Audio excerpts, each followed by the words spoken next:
Bienvenue à toutes. Aujourd'hui, je reçois Caroline Prigent, ultracycliste passionnée et co-créatrice de Bivouac, un événement dédié au bikepacking. Caroline a fait des milliers de kilomètres à vélo, a multiplié les défis et les aventures en ultra. Et aujourd'hui, dans cet épisode, elle va partager avec nous son parcours, mais aussi ce que lui apporte la pratique du vélo, et nous parlera évidemment de Bivouac. Bienvenue Caroline. Bonjour. Est-ce que tu veux bien te présenter? Ouais, je m'appelle Caroline. Je suis lyonnaise depuis 1 an. J'ai 37 ans et je fais du vélo depuis quelques temps maintenant, depuis mes 25 ans où j'ai commencé par le triathlon. Et Ah ok, j'allais te ouais, demander justement comment tu avais découvert le vélo. Donc c'est le ouais, triathlon en fait. oui, et c'était par hasard puisque je faisais mon premier boulot au Québec et j'ai rencontré une bande de 5 mecs qui m'ont dit on fait un premier triathlon, est-ce que ça te dit? J'ai dit oui et je me suis retrouvée là-dedans. Enfin bref, et j'ai adoré. Donc C'est voilà. marrant, parfois ça commence comme ça, c'est juste un truc entre potes et, ensuite en fait c'est le début d'une grande passion. Ah bah c'est exactement ça, exactement ça. Je ne savais pas alors Et, sur quelle route ça allait me mener tout ça. et finalement t'es pas resté amoureuse du triathlon, t'as gardé juste le vélo quoi. Oui et non, parce que j'aime toujours autant le trail. Enfin, je l'ai plutôt décliné en trail, la course à pied, et j'adore la natation en eau libre. C'est vraiment un truc donc dans les lacs ou en mer. Et ça, c'est pareil, c'est un truc enfin, sans le triathlon, j'aurais jamais découvert. Et en gros, tous les pratiques sportives qui me permettent de découvrir d'autres espaces, ou en tout cas d'explorer un territoire ou pas de la façon qu'on a l'habitude de faire. Je sais pas si. Ouais, d'accord. Ouais, donc pas forcément en fait l'aspect, enfin évidemment l'aspect sportif du triathlon, je pense ça t'intéressait, mais c'est aussi le côté vraiment exploration au-delà de juste le sport quoi. Ah, moi, c'était vraiment ça. En fait, j'étais partie au Québec, notamment parce que j'avais l'appel des grands espaces. Et je voulais, enfin, j'étais attirée par cette nature sauvage, mais que je savais pas comment, enfin, en faire l'expérience. Je savais pas faire l'expérience de nature, mais je savais qu'il y a quelque chose qui m'appelait. Et en fait, par la pratique du triathlon, j'ai commencé à sortir de la ville, en fait. Donc là, de Montréal, mais ça m'a permis aussi de faire la même chose à Paris après. Et ça a été, pour moi, le sport, ça a été un peu je sais pas, la substance magique pour m'échapper. Et Excellent. Et quel a été ton premier grand voyage à vélo? Donc ta première approche du vélo, c'était le triathlon, mais après je sais que t'as voyagé pas mal à vélo. Par quoi t'as démarré? euh, alors, en voyage à vélo, parce que j'ai beaucoup voyagé à travers la pratique de l'ultracyclisme aussi. Mais pour mon premier voyage à vélo, j'ai pas été de main morte. Je suis allée en Patagonie toute seule. Euh, et ça, pareil, je trouve que, enfin, c'était vraiment le triathlon qui m'a donné confiance dans le fait que je pouvais pédaler. Et avant, je faisais beaucoup de voyages en backpacking, enfin en sac à dos, plus pour faire du trek ou des choses comme ça. Et là, j'ai mêlé en fait mon expérience de voyage avec la pratique du vélo. Et, euh, et j'avais du temps entre deux boulots et je me suis dit, bah, je vais aller en Patagonie. Voilà. Et J'avais fait t'as mon fait quoi échange. alors? T'as fait toute une traversée? Ouais. Il y a la Carretera Austral en Patagonie. Donc c'est une route unique qui descend jusqu'à la Terre de Feu. Moi, je suis pas allée jusqu'à la Terre de Feu, mais j'ai traversé la frontière chilienne pour arriver en Argentine. Et en Argentine, j'ai droppé mon vélo pour faire de la rando. Mais du coup, j'ai descendu le Chili sur la route très gravel de la Carretera Austral. Et c'était ma première expérience de voyage en autonomie. J'avais pas de GPS, mais j'avais pas de carte papier, j'avais une carte touristique, mais en fait c'était très simple. Il suffisait de suivre la route et c'était trop cool. C'était trop bien. Excellent. Et comment t'avais choisi la Patagonie? Mes parents m'ont dit ah mais attends, on est en hiver en France, il faut que, enfin profite de l'été Patagon. Et je suis arrivée en Patagonie et il faisait 0 degré. Peut-être pas 0 degré, mais il faisait très très froid. Je me suis dit que je ne croirais plus en cette promesse d'été éternel. Bref. Mais c'était Ça n'a vraiment pas un super marché. voyage. Non, ça n'a pas marché. Et est-ce que t'avais trouvé ça à l'époque assez facile parce qu'au final t'avais déjà cette expérience de backpacker, que t'étais habitué à voyager, donc bon ça te rajoutait le vélo, mais finalement ça passait bien? Ou est-ce que tu t'étais quand même dit, ah, c'est un peu différent, il y a quelques trucs qui sont un peu plus galères. Enfin, comment tu l'as vécu? J'ai fait pas mal d'erreurs. Pour le coup, voyager sans rien préparer, c'est un peu, on va dire, ma marque de fabrique, donc ça allait. Qu'il m'arrive plein de problèmes aussi, enfin plein de problèmes mécaniques, ça allait aussi. Mais en revanche, je m'étais dit, j'ai pas de vélo adéquat, je sais pas comment le transporter. C'était il y a quelques temps déjà. Et du coup, j'avais loué un VTT. Et je suis arrivée, et le VTT était relativement pourri. Euh, et, euh, et en fait, il s'est dépecé au fur et à mesure du voyage. Enfin, j'ai perdu une pédale, bref. Enfin, et du coup, ça m'a permis de ne pas payer la location du vélo. Mais donc ça, c'est peut-être pas à refaire. Normal, il y a Je plus de ferai ça vélo avec à mon la vélo. fin. Il y a plus de vélo. Et c'est là que j'ai croisé deux mecs qui voyageaient avec des gravels. Et c'était un peu la naissance du gravel. C'était, ouais, il y a 7 ans que je fais ça. Enfin, et je me suis dit, mais c'est génial ces vélos, ils ont l'air à la fois en position sportive, en même temps ils passent partout. Et je pense que la graine du gravel était posée. Voilà. Excellent. C'est toujours marrant de voir comment ça débute et comment Ouais. on a souvent quand même des bonnes petites galères aussi au départ. Le coup Grosse du galère. VTT qui se disloque, c'est quand même gênant. Ouais. Et Surtout quand t'es qu'est-ce au qui milieu de nulle ensuite... part. Ah, ouais, j'imagine, ouais. Parce qu'un vélo sans pédale, c'est quand même beaucoup moins facile à manier. Ouais. Et qu'est-ce qui t'a attiré vers le côté ultra distance? Donc toi, t'as fait beaucoup d'ultra. Qu'est-ce qui t'a mené en fait à ça? Alors je dirais un copain. En triathlon, on avait un peu fait le tour parce que on avait fait alors on venait de faire ensemble notre premier Ironman. Et en fait, on s'est dit, bah, c'est quoi le next step? Et on s'est inscrit à ce moment-là, je crois, à un trail. On s'est inscrit aussi à une course de natation en eau libre. Et on s'est inscrit à un premier événement en longue distance, qui à l'époque s'appelait la Born to Ride. Et donc, c'est un événement qui était non compétitif et dont la trace changeait chaque année. Et on s'est dit, ok, bah, on dédie notre préparation de l'année prochaine à ça. Et on s'est retrouvé avec 5 copains du triathlon à faire notre première ultra. On roulait donc en peloton à 30 km/h de moyenne et on s'arrêtait à 18 heures et on dormait comme des masses. Et le lendemain, on se réveillait et on voyait d'autres gens qui en fait avaient roulé à 23 ou 20 km/h de moyenne, avaient pas du tout géré. Enfin bref, en gros, on était en train d'apprendre qu'est-ce que c'était l'ultracyclisme. Non, il ne faut pas rouler en peloton. Non, tu n'es pas obligé de rouler comme un malade. Et, euh, et là, pareil, enfin, on était mordus et oui, la passion était née. Ah, c'est trop marrant. Oui, t'avais du coup déjà un peu le côté, enfin, t'avais le côté triathlon longue distance, que si tu faisais un Ironman, c'est quand même hyper long, mais qui du coup te mettait dans un état d'esprit peut-être où forcément t'étais dans un mode très sportif, hein, un peu forcé, plutôt que de plus prendre ton temps, c'est ça? Ouais, il y avait déjà, en fait, je pense que ce qu'il y avait en commun, en tout cas, c'était l'envie de découvrir des choses aussi. Enfin, toujours ce truc de comment jouir du dehors un maximum. Et non, il y avait un autre truc. Il y avait le fait que, en fait, moi, je suis vachement dans la gestion de mon énergie et qu'en triathlon, j'arrivais jamais épuisée à la fin d'un triathlon. Et c'était un truc qui m'agaçait un peu. Et je me disais, mais il faudrait que je sorte de cette gestion et que j'arrive, en fait, à aller au bout de moi et l'ultracyclisme, sur tous les points, m'a amené vers ce dépassement au bout de moi, que ce soit mental ou physique. Sur plein de sujets, j'ai été au-delà de toutes mes limites. Et moi, c'est vraiment ce que je recherche, en fait, c'est où est-ce que je m'arrête, où est-ce que je peux plus Ah, aller. c'est incroyable. Et t'avais pas ça en fait sur des Ironman, quoi. Bah, en tout cas, j'arrivais pas à sortir de la gestion. Bah, justement, l'Ironman, je trouve que bon, c'est beaucoup d'entraînement. Déjà, moi, j'étais plus intéressée enfin, ce que j'aime dans le triathlon, c'est l'hygiène de vie que ça amène, le style de vie qui est associé en fait à la pratique du triathlon. Et finalement, l'épreuve, c'est vraiment la partie enfin, c'est une partie fun, mais c'est la partie vraiment très immergée de l'iceberg. Tout le reste, en fait, tu fais que t'entraîner et c'est cool.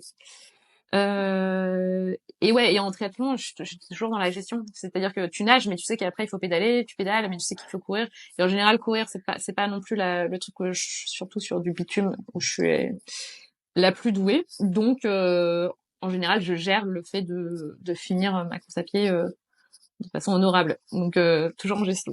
Ok, ah, c'est vraiment intéressant comme retour. Et est-ce qu'il y a des cyclistes qui t'ont inspiré particulièrement, tu vois, où t'as lu des choses, t'as entendu des choses et tu t'es dit ah bah j'ai vraiment envie de pratiquer le vélo de cette manière-là? Alors je dirais non, pas trop. Non, non, moi je pense que j'étais plutôt bercée, enfin petite ou même adolescente. Donc j'ai grandi à Paris. Moi enfin j'ai vraiment des rêves d'exploration et d'aventure.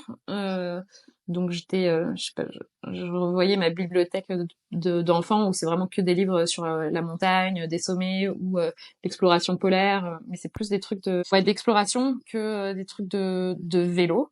Et pour moi, le vélo, ça a été vraiment, et l'ultracyclisme, ça a été la meilleure excuse pour commencer l'aventure, en fait. Et ça, c'est génial. Parce que quand t'as pas grandi, je sais pas, à Chamonix, que tu sais pas comment faire, je sais pas, du ski de rando et changer tes pots de phoque, et bah, il faut bien commencer quelque part, et le vélo, c'est quand même plus simple, quoi. Donc, Oui, c'est clair, c'est clair. et non, et maintenant, bah, enfin, je trouve que les personnes que je suis, ça va être en vélo. Il y a Sophie Planck, je sais pas si tu la connais, Oui, qui je a vois fait très bien.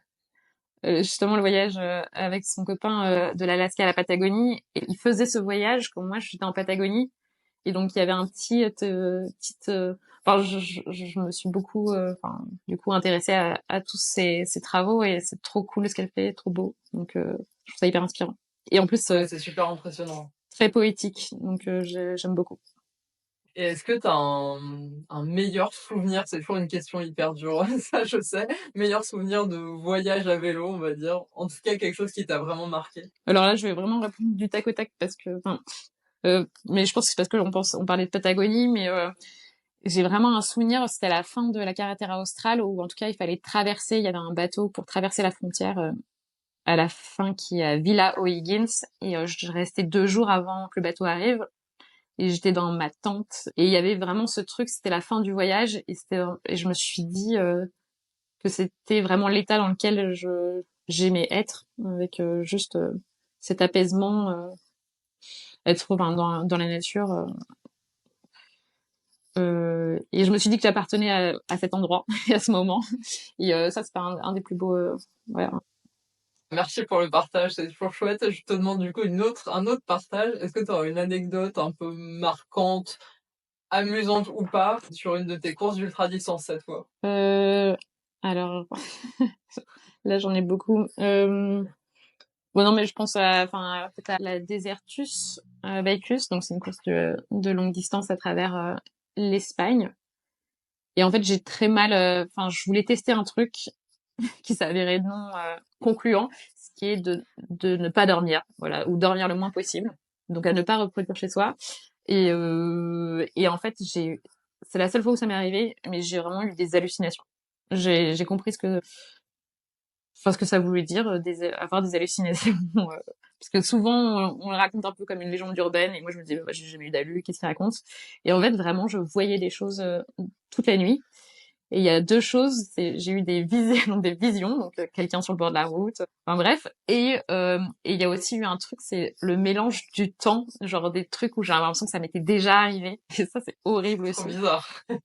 C'est très très bizarre et euh, et c'est assez psychédélique. Tu te dis, enfin, parce que ça remet en question le rapport entre la réalité et le rêve.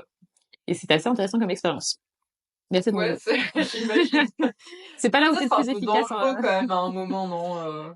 Si Ouais. tu, je sais pas, t'as pas des peurs ou des prises de décision, tu vois, qui peuvent devenir un peu irrationnelles sur ton vélo si t'hallucines sur certains trucs. Alors, je pense que de toute façon, la prise de décision irrationnelle, c'est un des dangers en ultra, parce que t'es tellement épuisé que il faut savoir l'identifier et se dire, ok, je suis en train de ne pas prendre des décisions rationnelles. Ça, je trouve ça pareil. Enfin, j'adore être mise dans des situations un peu dos au mur, enfin, face je sais pas, au pire de moi-même ou de moi-même tout court, et me dire, ok, en fait, observe, ok, bah, qu'est-ce que t'en fais de cette information, comment tu la traites, plutôt que de, de s'y abandonner, quoi. Et quelle a été ta plus grande fierté ou ton plus grand sentiment d'accomplissement, on va dire, dans l'ultra distance? Alors, c'est un peu une question piège pour moi parce que je l'associe pas forcément, enfin, je l'ai très peu associé à de la fierté, la pratique de l'ultracyclisme.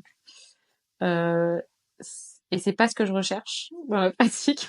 Désolée de debunker Bah non, au la contraire, question. c'est très bien. Euh, et non, enfin moi c'est plus, enfin moi, je dirais quelle est la plus grande source d'émotion que j'ai eue. Et encore, c'est des émotions qui sont pas du tout, enfin, qui sont pas du tout visibles. Enfin moi, ce que j'aime justement dans la pratique de l'ultra, c'est que t'es tellement fatigué que tu n'as plus de barrière en fait à tes émotions, en tout cas dans le voyage parce que dans l'ultra, mais genre et du coup quand t'es triste, quand t'as envie de pleurer tu pleures, enfin et quand t'arrives et que je sais pas le moindre truc, bah attends, tu vas rire aux éclats parce que t'es vraiment en fait t'es à fleur de peau, tu sens tout, et moi c'est vraiment ce truc d'exploration émotionnelle, de révélation émotionnelle dans un monde surtout où bah c'est plutôt galère et on t'apprend plutôt à gérer tes émotions et à les couvrir. Là, tu dois les identifier, soit les accueillir, soit dire plus tard, petite émotion, je ne peux pas. Mais en tout cas, tu dois être capable ouais, de les connaître et de te connaître. Et ça, c'est vraiment un truc que j'adore et je trouve qu'en ultra, tu l'as fois mille. Et du coup, je pense à un truc, c'était à la TCR, donc la Transcontinental Race, et c'était pas à la fin de la course, mais je pense que c'est 30 kilomètres avant. Bah, j'ai eu une sorte de sobbing, je sais pas comment le traduire. Non, mais genre, enfin, vraiment de pleurs étouffés, où c'était, bah voilà, en fait, genre, c'était la fin de 15 jours où je me dépassais, contre le timing, contre tout, contre tout ce qui m'est arrivé, et là, c'était la fin, quoi.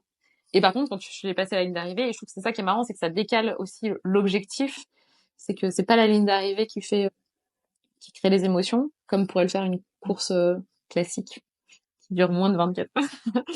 L'émotion a été quand j'ai vu la mer en fait, et je me suis dit ah c'est l'arrivée. Ouais, c'est excellent ça. J'avais pas réalisé ça. Il y a le côté du coup émotion vraiment exacerbée. Mm. Oui, ça doit être chouette à vivre.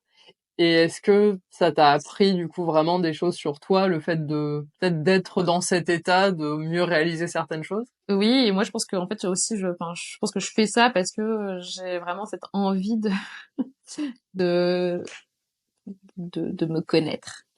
Enfin, de connaître comment je marche, d'être à l'écoute de moi et du coup ça m'a appris plein de trucs. Enfin, il y a des trucs aussi que je savais déjà comme bah, je pense que je suis dure au mal, ok, bon bah ça c'est validé. J'aime bien gérer des, j'aime bien aussi le rapport corps-esprit. Bon ça c'est des trucs aussi que j'ai découvert avec la pratique, genre que sans mental ton corps n'est rien, mais aussi sans entraînement physique, bah en fait tu peux rien faire, même si t'as un mental d'acier, si t'arrives pas à bouger.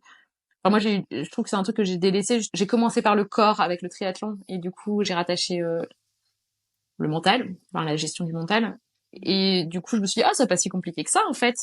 Et j'ai oublié de m'entraîner. En fait, ça ne marche pas non plus. Donc voilà, faut les deux. Mais ça, Ouais, les deux sont vraiment importants. ouais, ouais, ouais.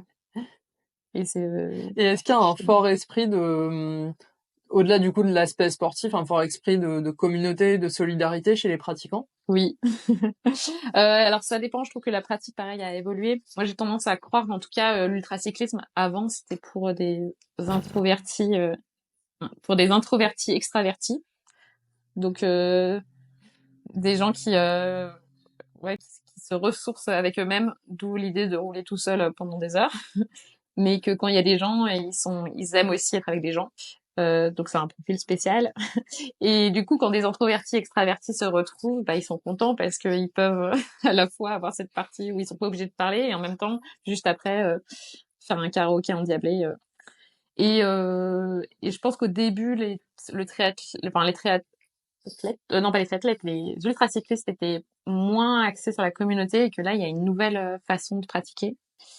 Et c'est d'ailleurs ce que j'ai voulu avec Charlotte créer autour de Bivouac, c'est privilégier cet esprit de communauté, de convivialité, de fête autour du vélo et autour de la longue distance plutôt Tu me fais une transition parfaite. Justement, j'allais te demander de nous présenter Bivouac, parce que pour celles qui connaîtraient pas, moi j'ai le concept en tête, mais déjà que tu nous présentes qu'est-ce que c'est Bivouac. Alors Bivouac, c'est l'aventure bikepacking pour les grands enfants sauvages. Donc c'est pour tous les gens qui veulent justement se reconnecter à la nature, à eux et aux autres, à travers la pratique de l'aventure à vélo, donc du bikepacking. Et Bivouac, pour cela, on organise des événements, donc à la fois des week-ends, mais aussi des semaines où on part d'un point A et on va vers un point B. Et pour les grandes aventures, donc l'année prochaine, c'est la Pasta, et on part de Lyon pour aller à Turin, et en passant par Annecy. Donc c'est une grande aventure d'une semaine de 700 km. Il y a un format court où les participants s'arrêteront à Annecy de 300 km.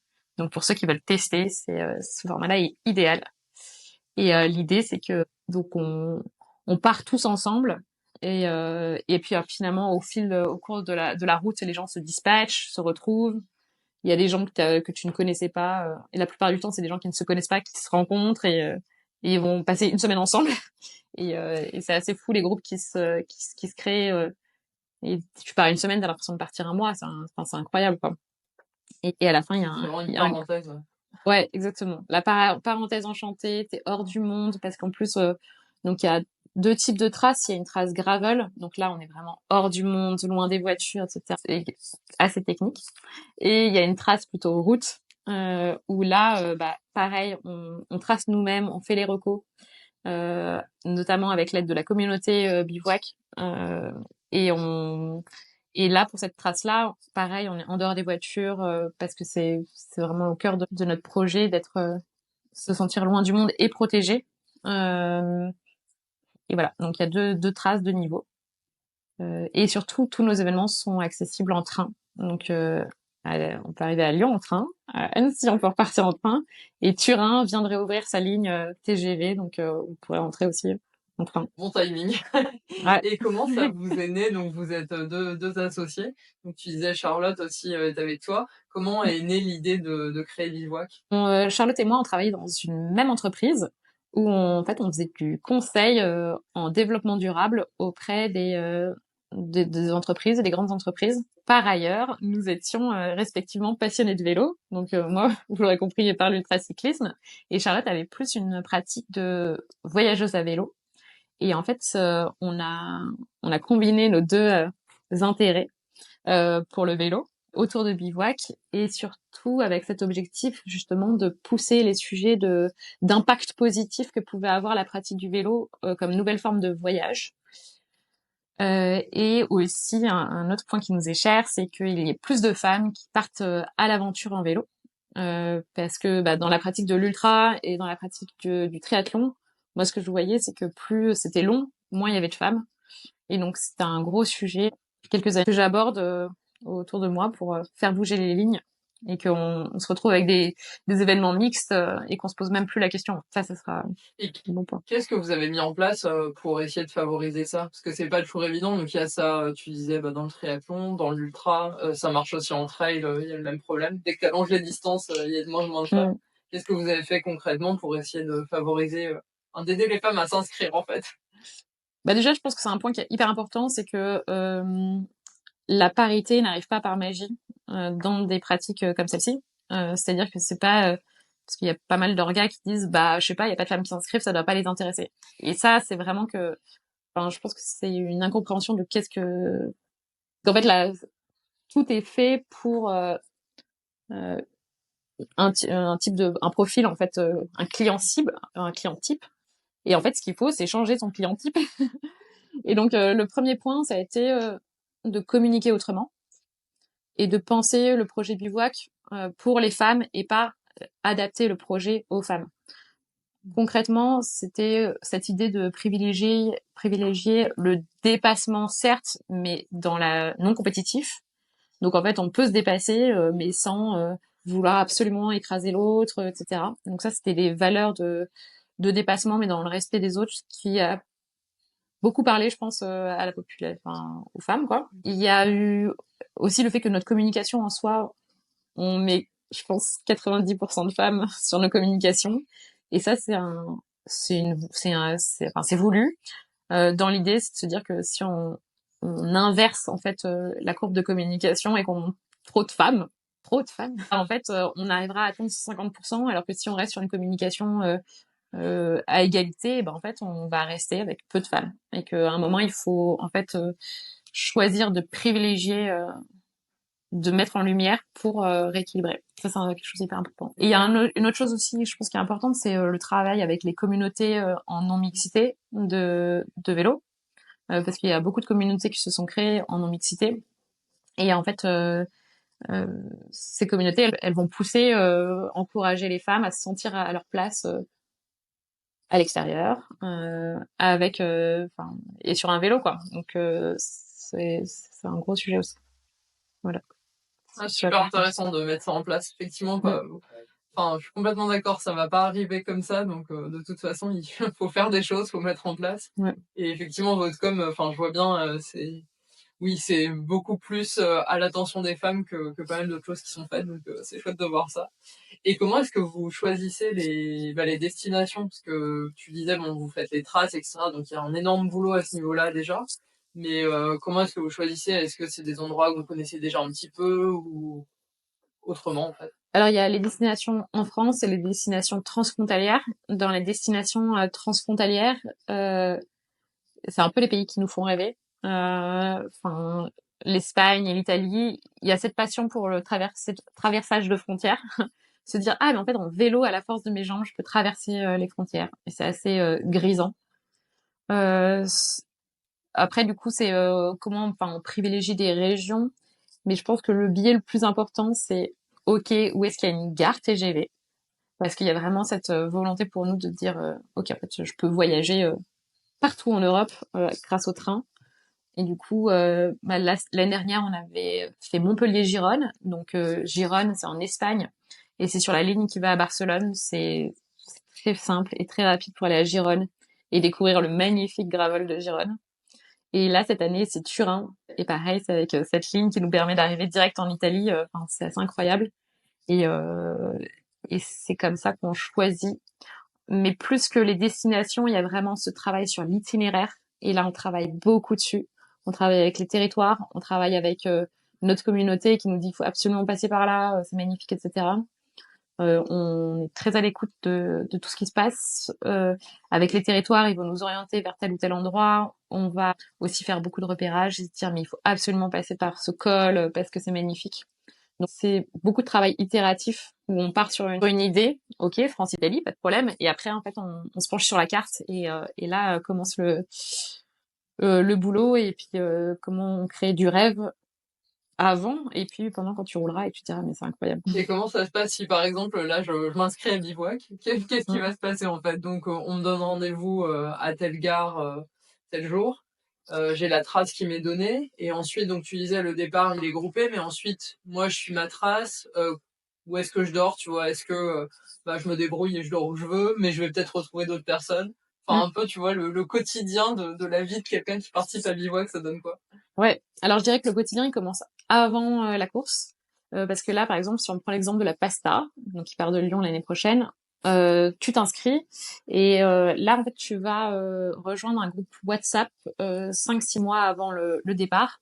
Et dans ce groupe, vous allez, enfin, les gens vont poser toutes leurs questions. Nous, on va apporter aussi des réponses dans l'idée de faciliter le voyage, enfin pendant, mais aussi comment tu viens, enfin faciliter aussi si tu as des questions sur quelle sacoche je dois prendre, qu'est-ce que je dois mettre dedans, mais en fait la communauté répond et on va te répondre aussi.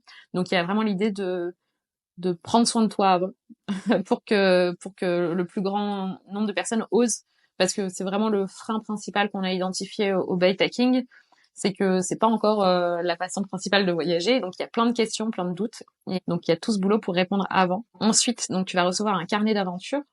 Dans le carnet d'aventure, il y a la trace, il y a toutes les initiatives locales qu'on a identifiées et avec lesquelles on a créé des partenariats. Donc pendant l'événement, tu vas pouvoir visiter une boutique d'un artisan cycle, qui est en Isère, et tu vas découvrir comment ils bossent. Et puis tu vas te remettre sur la route, et tu vas découvrir une fromagerie. Et ça, c'est vraiment ce qu'on veut partager. C'est une expérience totale, donc pas seulement du vélo, mais tu vas aussi découvrir la qualité de la trace, et tu vas kiffer. Et donc tu arrives à la Pasta, on part du festival du vélo de Lyon. Donc tu seras au cœur du festival, tu verras tous les stands aussi. On voulait que ce soit une vraie fête du vélo, et on se dit que c'est encore plus cool que de créer notre truc de notre côté, de participer en fait, à l'activité de la ville d'où on part. Et ensuite tout le monde part en même temps, quelle que soit la distance. Tu roules. Et première nuit, on identifie des zones de bivouac où tu pourras bivouaquer. Donc tu peux te rapprocher d'un ambassadeur ou d'une ambassadrice qui te donnera des tips pour dormir dehors. Mais si tu souhaites pas dormir dehors, on a aussi listé dans le carnet d'aventure des campings où tu peux te poser, éventuellement des petits hôtels, etc. Le bivouac n'est pas obligatoire.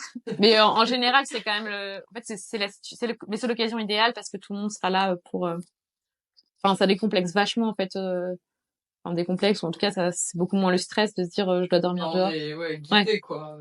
Ouais, et puis t'as d'autres personnes autour de toi, quoi. Et à mi-parcours, là, il y a la halte. Et donc la halte, c'est un lieu de réconfort où là, on va partager un repas tous ensemble. Donc il y a 2 soirs où il y a un repas selon le jour où tu arrives, où on partage un grand repas, et où on fait des projections, des petites animations le soir. Et comme ça, après, tu repars le lendemain après un petit déj, ragaillardi et prête à traverser les Alpes. Et après la traversée des Alpes, on a aussi un lieu à l'arrivée qui est assez exceptionnel. Et où il y aura, pareil, un karaoké géant. Le karaoké. Oui, c'est important pour lâcher les émotions. Ça donne vraiment envie parce que c'est l'aventure, mais guidée. On sent que l'idée, c'est de prendre soin des gens et de les amener à faire des choses qui seraient peut-être pas faites toutes seules, mais dans un état d'esprit en mode aventure et convivialité, quoi. C'est l'impression Ouais, que ça donne, en tout cas. c'est Et ça. est-ce que vous avez des projets pour développer Bivouac dans les années à venir, d'autres choses que vous voudriez mettre en place? On a plein d'idées. Mais l'idée, ça sera toujours de faciliter, euh, enfin, que les gens se lancent de plus en plus nombreux dans la pratique du bikepacking en autonomie. Donc là, nous, nos événements sont en semi-autonomie, et l'idée, c'est que ça soit vraiment un, un rebond, enfin bref, un tremplin, Ouais. un tremplin pour que eux voyagent de leur côté en autonomie avec les amis qu'ils auront rencontrés lors d'aventures bivouac. Ça se fait beaucoup. Ou même solo, parce qu'en fait, ils sauront quel train prendre, comment le mettre dans le train, comment mettre en housse, quels itinéraires prendre, comment tracer, où dormir dehors seul, ok. Enfin, donc c'est vraiment te donner tous les clés pour voyager, pour faire du bikepacking une façon de voyager, la façon de voyager préférée. Voilà. C'est un beau projet, je peux que soutenir. Ouais, cool. Et est-ce que pour terminer, j'ai une petite question traditionnelle. Est-ce que tu as un message pour des femmes qui hésiteraient à se lancer dans le bikepacking? Alors peut-être le message très pratico-pratique, je dirais, rapprochez-vous des communautés vélo, mixtes ou pas, enfin autour de chez vous, et surtout ne pas se préoccuper de son niveau projeté. Parce que si on vous attend, eh ben on s'en fout, parce que ça c'est la première fois, et la deuxième fois peut-être qu'ils vous attendront moins, et en plus on s'en fout parce que c'est pour vous que vous êtes là. Donc ça c'est vachement important d'y aller. Et plutôt, justement, on dit souvent oser, oser, mais en fait plutôt que de dire oser, c'est faire, et pas se poser la question de dépasser quelque chose, mais plutôt je le fais, et en fait je m'en fous de ce que peuvent projeter les autres ou de machin. Pas d'interprétation. Go girls. Voilà. Parfait, ce message pour terminer. Merci beaucoup, Caroline. Ça Merci à donnait toi. très envie. C'était chouette d'avoir tout un retour sur ton parcours et ça me donne envie de s'inscrire à Bivouac. Ah bah, Donc, je vous souhaite le meilleur pour la suite, en tout cas avec Charlotte. Et puis, nous, on se retrouve à bientôt pour de nouvelles interviews sur la sportive outdoor. À bientôt. au revoir, merci beaucoup.